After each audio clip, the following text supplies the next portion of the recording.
In this video, I'm going to talk about how to add a new task into your calendar.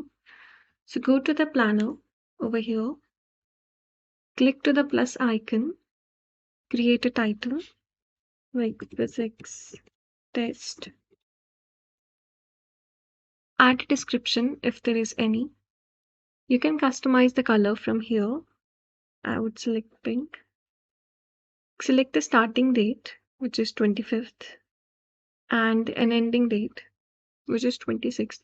And if it falls on the same date, you can have a time customization also. Otherwise, select a time, 30, say 16:30. Click OK and add. This is how you create the planner.